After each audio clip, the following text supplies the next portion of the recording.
Hello everybody and welcome to The Sphere. I'm Yasmin Abdi and today we've got stories about Brazilian volleyball players and male cheerleaders. Let's get started.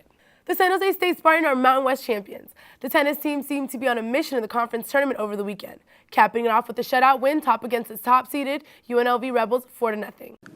The Spartans entered Sunday's finale after taking down Air Force 4-0 the day before. As for UNLV, the team was coming off a 4-3 win over Wyoming Saturday evening. The last doubles match that concluded featured Maureen Dans and Gael Ray, matching up with Carol Yang and Christina Morroy.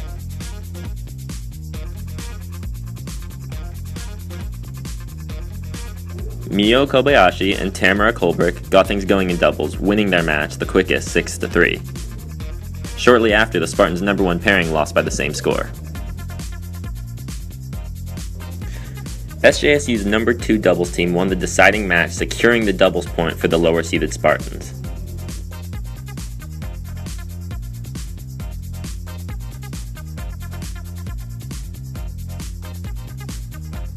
The Spartans weren't messing around when it was time for singles matches. Maureen Dans was the first to finish, winning 6-2, 6-1 over Anna Bogoslavets. Dans outlasted her opponent in a long rally for the match point.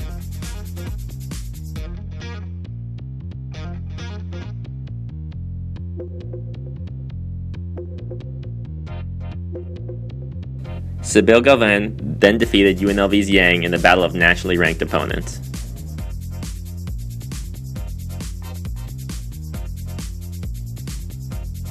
One of the two stars on the day, along with her partner Dans, Ray defeated Giovanna Kenich in straight sets, picking up SJSU's 4th and match-clinching points. That's when the celebrations began. With the conference championship, the Spartans will test their hands in the NCAA tournament against some of the nation's elite. To start in doubles, and fortunately at 2 and 3 they came back, got comfortable, and after we got that doubles point, I think UNLV, we got one off them. We were lucky, and I think we kept up momentum going into singles. How big is this for your group of seniors and juniors? Talk a little bit about that group. Wow, don't want to get emotional, but yeah, we love them. It's been a rough ride. Obviously, a couple of years going down to your place when you were at New Mexico, had a tough loss to you in the tournament, and look, good things happen to them. They work hard. They're good people, great student athletes, great representatives of the school. I'm so happy right now. Well, congratulations. Really happy for you, Chad. Thank you, Erica. How are you feeling right now? I can't believe it. It's just amazing because it's my senior year and ending like this, I couldn't end it better. I'm so proud of my team. I don't know what to say. I'm just so happy right now. Definitely a moment you'll never forget. You excited about the NCAAs? I am so excited. It's going to be the first time we go there, so I can't wait. Well, congratulations and great job all weekend. Thank you. Yesterday, the team watched the NCAA selection show to hear who they will play against in the tournament. Lindsay Boyd was there the moment they found out. It was a full house in the athletic building as women's tennis watched the NCAA selection show. Coach Grupke explained how the NCAA bracket works and gave insight into the teams that he anticipated to play against before the standings were announced. 16 regionals of 4 teams each. We're most likely going to be a number 3 seed, and I think we're going to play Washington or Oregon or USC or UCLA or Santa Barbara at either Cal or Stanford. The team anxiously awaited for the reveal of their opponent. As soon as the California Bears were announced, the players looked at each other, knowing that SJSU's name would be called next. Making its second appearance in the NCAA Championship and meeting Cal in the first round is San Jose State. The Spartans competed against the Bears last fall, so Skorupka and the team know what to expect going into the tournament. Look, we've played their fall tournament many times the past couple of years. We know a lot of their opponents well, coaching staff. So, it's not like we're going up there and we have no idea what we're getting ourselves into. We know we're going to have to play very good tennis to go for that upset. Senior Marie Clocker is ready to take on Cal and is hoping to advance as far as she can before she returns to France. Not scared because we are San Jose State. They are just Cal, same colors, just different school. But I'm sure we are as good as them. It's gonna be a great battle.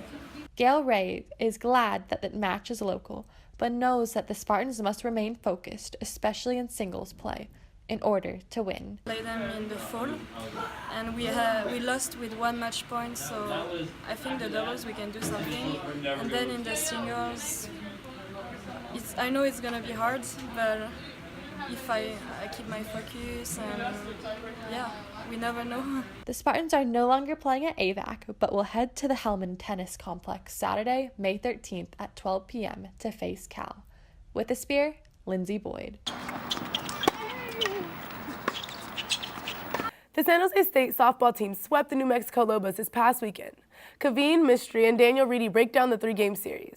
Game 1 did not go and start out the way the Spartans wanted. Riggs and Linford struggled in the first inning, giving up 5 runs to the Lobos, but the Spartans' offense chipped away and slowly came back. The Spartans' comeback began with 1 run in the third on a sac fly by Cassidy Clark. They put up 2 more in the fourth, then they scored 2 more in the fifth to cut the deficit to 1. Casey Watt swings, hits a high jeep drive to center.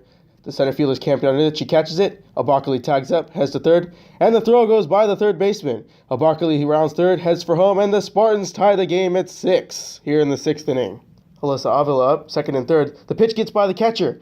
Madison Aron coming in from third, and she scores, and the Spartans take a 7-6 lead. Game 2 got pushed back to Sunday, but the Spartans' offense did not miss a beat. 1-2 count to Clark. High drive to left.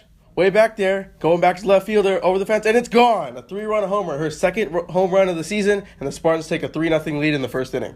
But that was not all for the Spartans in the first inning. Avila came up later in the inning, hit a base hit up the middle. 1 run scores, 2 run scores, and the Spartans take a 5-0 lead in the first inning, tacking it on and picking up right where they left up on Friday. And that was all Linford and the Spartans needed. Second baseman Cassidy Clark followed up her first inning homer with 2 doubles and finished 4 for 5 with 4 RBIs. She's now up to 387 on the year to lead the team. Shortstop Georgia Blair also had 4 hits, as the Spartans ripped 19 hits to tag the Lobos pitching staff for 10 runs. 0 Spartans struck out, and with just 1 more hit, San Jose State would have batted 500 for the game. Game 3 followed a different script for the Spartans. Although they did jump out to a 1-0 lead early, the New Mexico Lobos did bounce back to tie the game at 1. It wasn't until the 6th inning that the Spartans' offense really exploded. Brittany Abarkali swings and hits a high jeep drive to left. Left fielder going back, and it's gone! A 2-run homer for Brittany Abarkali to give the Spartans a 4-1 lead here in the 6th. Emma Ensminger swings and hits a high jeep drive to left. Left fielder going back, way back there, and it's gone! Another home run for the Spartans, this one a 3-run shot, and gives the Spartans a 7-1 lead here in the 6th. They're piling it on, and the Lobos look down in the dust. Abarkali and Ensminger's home runs in the 6th inning ended up being the difference in the 7-2 victory. Abarkali is heating up, going 3 for 4 with 4 walks and a .700 on-base percentage in the 2 games on Sunday. This is good to see for San Jose State, as Abarkali has struggled this year, but is catching fire at the right time with a huge series coming next week. Catcher Alexander Luna also had 2 hits, as the Spartans swatted double-digit hits for the 3rd time in the 3-game set.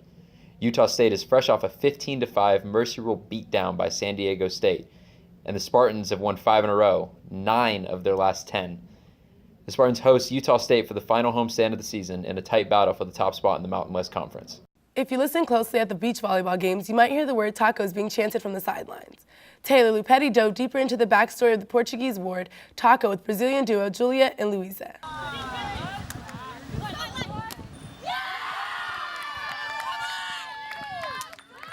Some may hear "taka taka takas" being chanted at beach volleyball games, but if you listen carefully, they are really saying the Portuguese word "taka" to cheer on Brazilian players Luisa Andrade and Julia Gavio. The pair has been playing indoor and beach volleyball at SJSU for the past 2 years, but they've been teammates longer than that. Both from Rio de Janeiro, Brazil, Andrade and Gavio competed in the same club team, then in state selection, and were both chosen for the national team. When head coach Shepherdson went to Brazil, he offered them both a spot on SJSU's team, and the decision was made together. But I remember her texting me, like, Shep, our coach, was still in my house, like, talking to me and my parents, and then she texted me, like, hey, let me know when he leaves or something, and it was like, okay.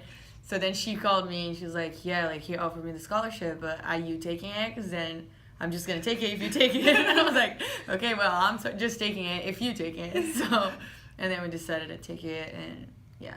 From Julia's side of the story, she says she remembers it being a done deal after talking with Andrade. I remember calling her I'll take if you take it. It was definitely together. I wouldn't come without her. The two of them began playing indoor volleyball 9 years ago. After 2 years of competing indoor, they decided to try beach volleyball to help build their strength and resistance. Every time you go to beach and like you come back to indoor, like you improve a lot. So our first like thing was just like to improve for indoor, and then like we started like having really fun, and then like we have a couple tournaments of beach, and it was like really fun. When thinking back on the decision to attend SJSU together, they say they are proud to be a package deal. Playing and going to school together has made the transition easier for both of them. They watch themselves improve off the court as well. I think it's just like taking this opportunity to be here. Like the practice here really good. Like they really focus on like weight room and like conditioning, like not just volleyball like on the court. I think it's a really good like advantage for us. Like from all the people in Brazil, like they don't have that. Playing professionally in Europe is where the Brazilian duo plans playing next together. So we talk about that a lot. Like we really want to like try to play professional, and we talk about like going to Europe. I don't know, together or not, maybe together. But like probably gonna end up going together. For now, the duo has 2 more years to play for SJSU. They will return back to indoor next fall. With the Spear, Taylor Lupetti.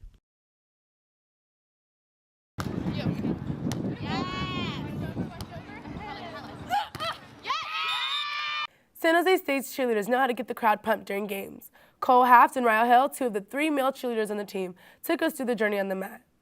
Taylor Lupetti gives us more about Haft and Hale and how they are breaking the stereotype that cheerleading is only for women. Cole Haft and Ryan Hale, 2 of the 3 male cheerleaders on the SJSU cheer team, both started cheering before they came to San Jose State University. I started my junior year of high school and then I did it for football season, and I switched over to All-Star cheer. Much like his teammate, Haft came to San Jose with the same amount of experience. Knowing cheer was something he wanted to pursue, Haft considered the SJSU cheerleading program when choosing a college. I Googled like which schools have cheer teams. So yeah, I would say it was a factor because I Googled like San Jose State cheerleading, and then I made sure that like there was a program here. And then yeah, it kind of like drew me in to San Jose. Although there are only 3 males on the team, that does not limit the bonds they make with the rest of their teammates. I share a special bond with like everyone on the team, regardless of like gender. Contrary to popular belief, cheerleading actually originated as an all-male sport. I think the funny thing about it is cheerleading was actually like started off with guys. It was like when football started becoming like big and stuff. Like these guys would just like get up in front of the fans and they just start telling like, oh, like let's yell, like let's go, whatever. And that's how cheerleaders started. Haft and Hale can be seen flipping and cheering to rally the crowd during next season's games. With the Spear, Taylor Lupetti. That's all we have for this week's show. Be sure to check out the Spear on social media to keep up with the latest in SJSU athletics. We hope to see you again in our next show. Goodbye.